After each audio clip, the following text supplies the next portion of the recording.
மேடையில் இருக்கின்ற நண்பர்களே, செல்லோணி சார் அவர்களே, வந்திருக்கின்ற மீடியா தொலைக்காட்சி தோழர்களே, எல்லாருக்கும் என்னுடைய மாலை வணக்கம்.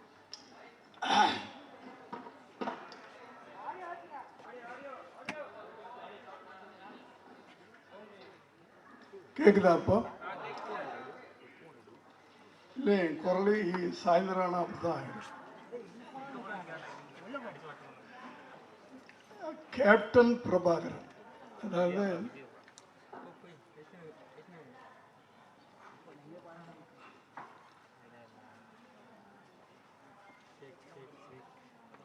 விஜயகாந்த் அவர்களுடைய 100வது படம்.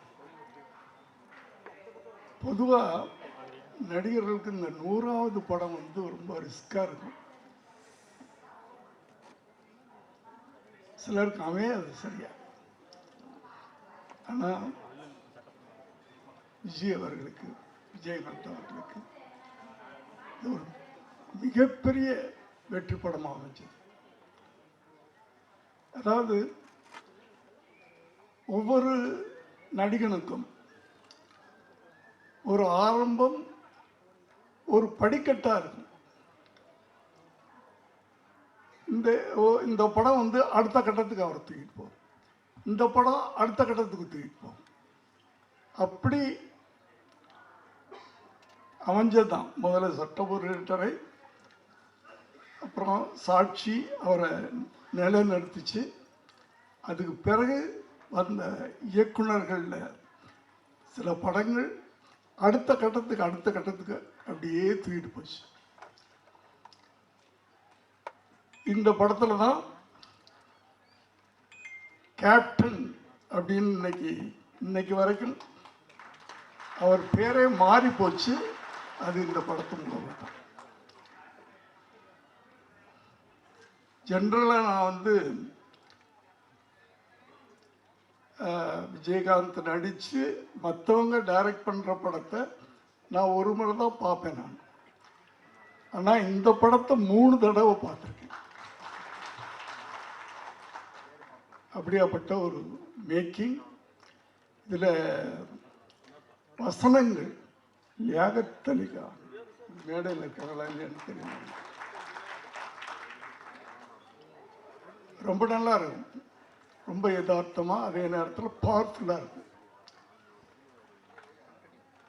அடுத்து பாடல்கள் எடுத்துக்கிட்டிங்கன்னா அத்தனை பாடல்களும் விட்டு சார் இந்த படத்தில்.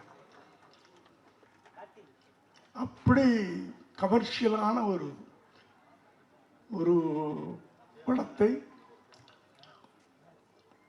அதான் இயக்குனர்கள் ஒரு நடிகரை தூக்கிட்டே போவாங்க நல்ல இயக்குனர்கள் கிடைக்கும்போது.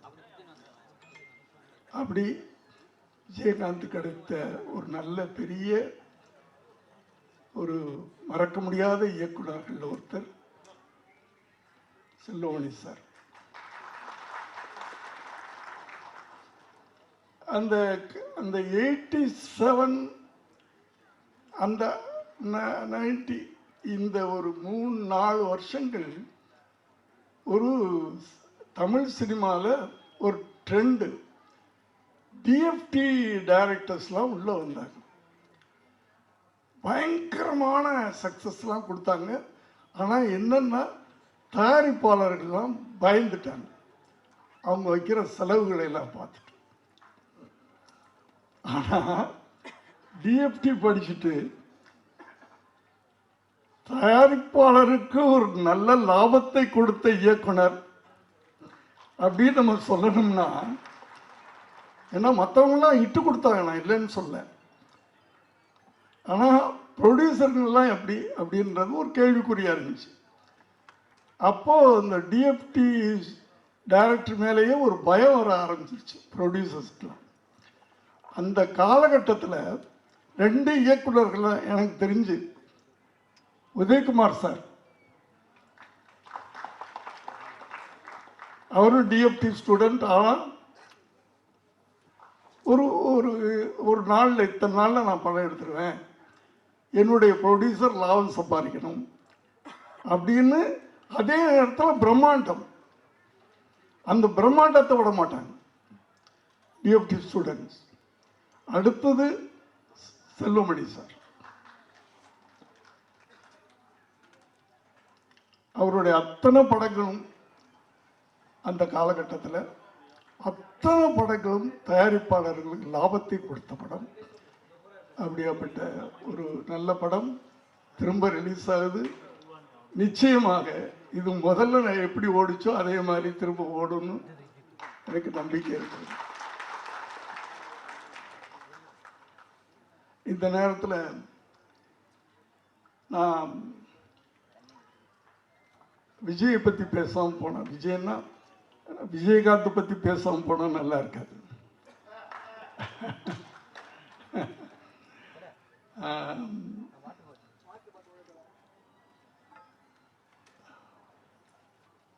ஏன்னா விஜயகாந்த் வந்து மற்ற இயக்குநர்களை எல்லாம் பேரை சொல்லி கூப்பிடுவார், என்ன மட்டும் டைரக்டர். அதாவது அது வந்து அந்த மரியாதை, நன்றி.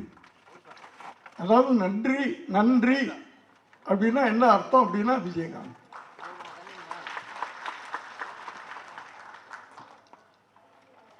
அதே ஒரு வார்த்தை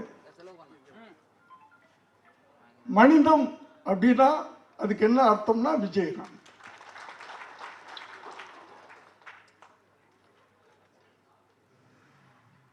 சட்டம் ஒரு இருட்டறையில் எப்படி என்கிட்ட நடந்துக்கிட்டாரோ அதே மாதிரி தான் அவங்க சொன்ன மாதிரி 18வது படம் பெரியண்ணா அதுலேயும் அப்படித்தான் நடந்துட்டு.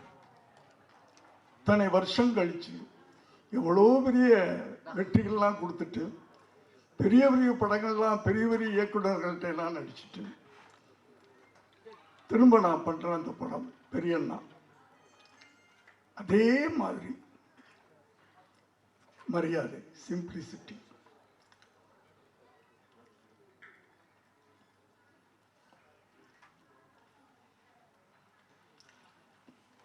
நன்றி அப்படின்றது வந்து சாதாரணமான நன்றி இல்லை சார். நான் வந்து பல மேடைகளில் சொன்ன ஒரு விஷயம் திருப்பி நான் சொல்லணும். எங்கே ஏன்னா என் வாழ்நாள் பூரா சொல்லிக்கிட்டு இருப்பேன்.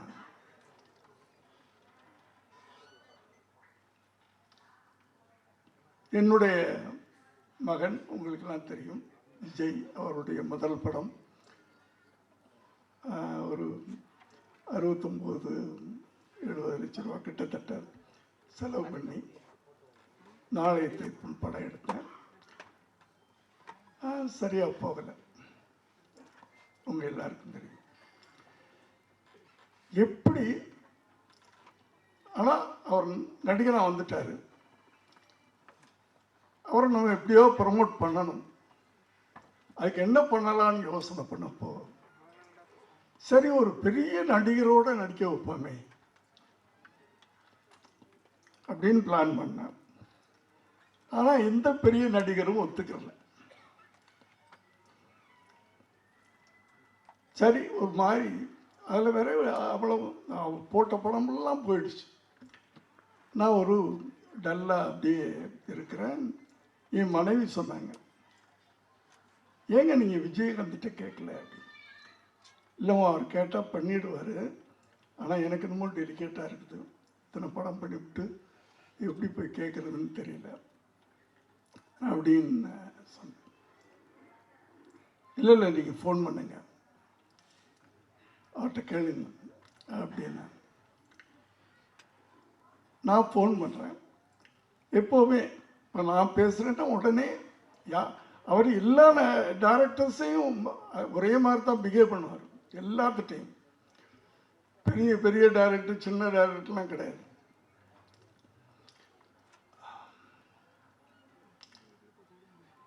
நான் ஃபோன் பண்ணி விஜய் வீட்டில் இருக்கியாமா? ஆமாம் சார், நெக்ஸ்ட் ஷூட்டிங்கில் சார், மத்தியானம் தான் சார், 2 மணிக்கு. நான் ஒரு 5 நிமிஷத்தில் வரட்டுமா அப்படின்னு கேட்டேன். என்ன சார் விஷயம்? இல்லை இல்லை ஒரு சின்ன உதவி, அதுக்காக நான் வர்றேன் அப்படின்னு சொன்னேன். வர்றேன்னு சொல்லிட்டு குளிக்க போயிட்டேன். குளிச்சுட்டு நான் வெளியே வர்றேன், என் பெட்ரூமில் உட்கார்ந்துருக்காரு.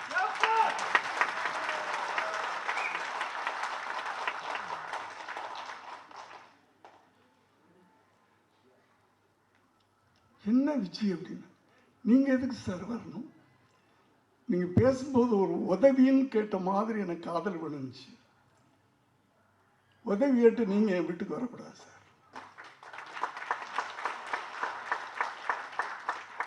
இதுதான் மனிதம்ன்றது, ஹியூமனிட்டி. என்ன சார் பண்ணணும், என்ன வேணும் கேட்டார். நான் எப்படி என் விஷயத்தில் தெரியுமில்ல விஜய், அந்த போன படம் அப்படி எடுத்தேன், இப்படி ஆயிடுச்சு. எனக்கு படத்தை பற்றியெல்லாம் எனக்கு பெருசாக இல்லை. விஜய் என்னுடைய அவனை நான் எப்படியாவது கொண்டாடணும், அவரை நான் எப்படியாவது கொண்டாடணும். அதுக்கு இப்படி ஒரு ஐடியா இருக்குது எனக்கு. நான் ஒரு சின்னதாக ஒரு லைன் மைண்டில் வச்சேன். அது உங்களோட விஜய் நடித்தான், உங்களுக்கு தம்பியா, அதுவும் விஜயகாந்துடைய தம்பி அப்படின்ற ஒரு கதாபாத்திரத்தில் அவர் நடித்தாருன்னா, ஏன்னா அப்போ விஜயகாந்த் பட்டி தொட்டிலாம் உள்ளுக்குள்ளே போயிருக்க அந்த காலகட்டங்கள். இப்போ நான் சொல்லிக்கிட்டே இருக்கிறேன்.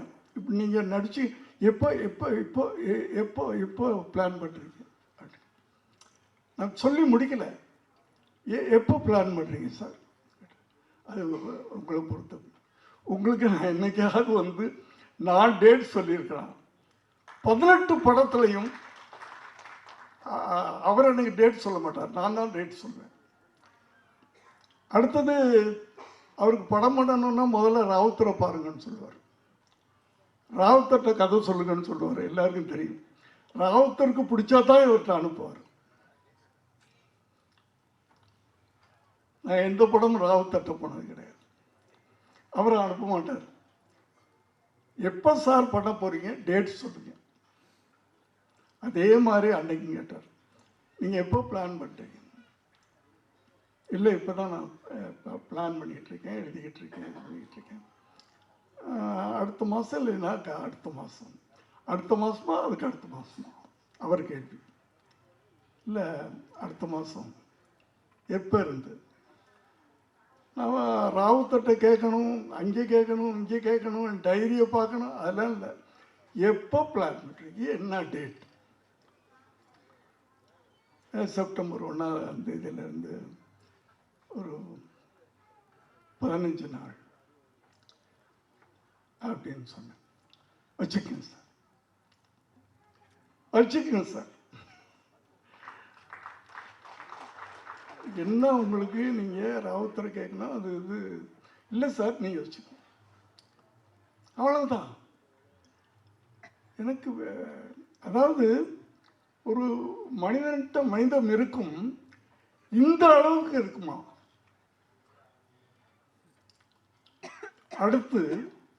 அடுத்த நாளே 1 லட்ச ரூபா எடுத்துட்டு வீட்டுக்கு போகிறேன்.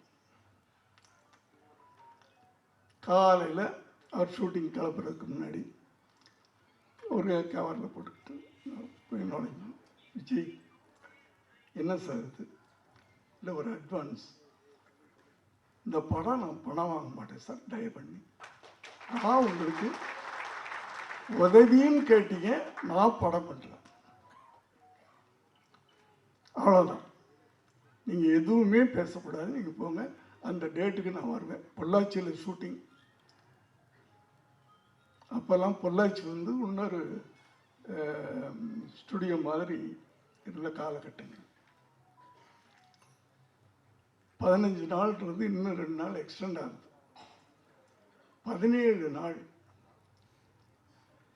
ஷூட்டிங் முடிச்சுட்டு போயிட்டார். அதில் அந்த படத்தில் இன்னொரு பெரிய, நீங்கள்லாம் பார்த்துருக்க மாட்டீங்க இந்த ஜென்ரேஷன்லாம், செந்தூர பாண்டி. அதில் விஜயகாந்த் ஒரு பெரிய ஆக்ஷன் ஹீரோவாக உருவாயிட்டார். நான் பார்த்தீங்கன்னா ஜென்ரலாகவே எனக்கு வந்து இந்த தப்பு நடந்தால் கோபம் வரும். ரோட்டில் போய் நானே வந்து ஏன்டா இப்படி பண்ணுறீங்கன்னு சொல்லிட்டு அவங்களுக்கு தீர்த்து வைப்பேன், இல்லைன்னா அடி வாங்கிட்டு வர்றேன். ஏதோ ஒன்று நடக்கும். அது அரசியலில் தப்பு நடந்தாலும் கோபம் வரும், சமுதாயத்தில் தப்பு நடந்தாலும் கோபம் வரும். இந்த கோபத்தையெல்லாம் எப்படி கொட்டுறது? சினிமா மூலமாக தான் நான் கொட்டினேன். ஆனால் அதுக்கு ஒரு பவர்ஃபுல்லான ஒரு ஹீரோ வேணும். அது விஜயகாந்த் கிடைச்சார். அதனால தான் சொன்னாங்கல்ல, நான் 18 படம் பண்ணேன்னு. நான் எந்த ஹீரோட்டையும் போகலை, கால்ஷீட்டே கேட்கறது இல்லை. நான் கதையை ரெடி பண்ணுவேன், என் கோபத்தையெல்லாம் அவர் மூலமாக தான் கொட்டினேன் நான் படங்களில்.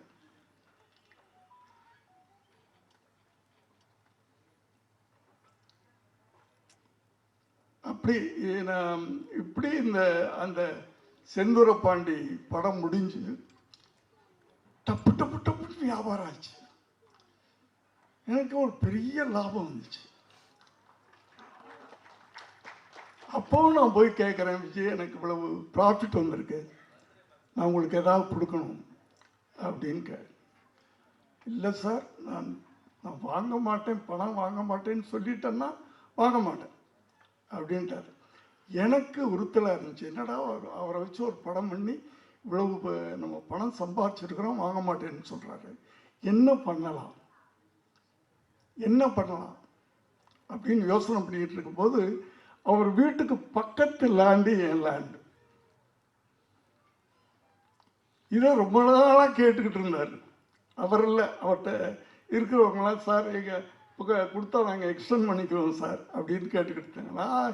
ஏப்பா விஜய் வீட்டு பக்கத்தில் நான் இருக்கக்கூடாதுப்பா, நான் இங்கே வீடு கட்டலான்னு நினச்சிக்கிட்டு இருக்கேன், கொடுக்க மாட்டேன்னு சொல்லிக்கிட்டு இருக்கேன். ஆனால் இப்போ என்ன பண்ணேன்னா, அவர் பணம் வாங்க மாட்டேன்னு சொல்லிட்டாரா, நான் நேராக ரிஜிஸ்டர் ஆஃபீஸ், அப்போல்லாம் வந்து விற்கிறவங்க மட்டும் ஒரு ரிஜிஸ்டர் ஆஃபீஸ் போனால் போதும், வாங்குறவங்க போக வேண்டிய தேவையில்லை. அவர் பேரில் ரிஜிஸ்டர் பண்ணி பத்திரத்தை கொண்டு போய் கொடுத்துட்டேன்.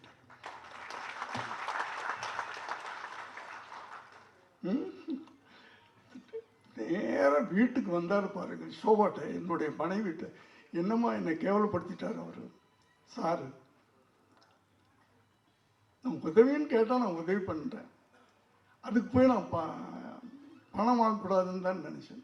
நானும் சொன்னேன், பணம் கொடுக்கலையே, நான் பணமாக கொடுக்கலையே, அவனுக்கு பணம் கொடுத்தா தானே. இப்படி ஒரு அது நட்புலாம் கிடையாது எனக்கு. அவர் ஃப்ரெண்ட்ஸுன்னு சொல்லிக்க முடியாது, அதையும் தாண்டின ஒரு உறவு எங்களுக்கு. அவர் இருந்த வரைக்கும் அவர் மனசில் எனக்கு ஒரு தனி இடம் இருந்துச்சு, ஒரு தனி இடம்.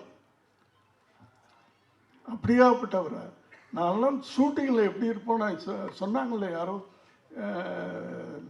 செல்வமணி சார் பேசும்போது, அவர் டைரக்டர் நடிகர் சார், டைரக்டர் நடிகர், அதே நேரத்தில் ப்ரொடியூசர்.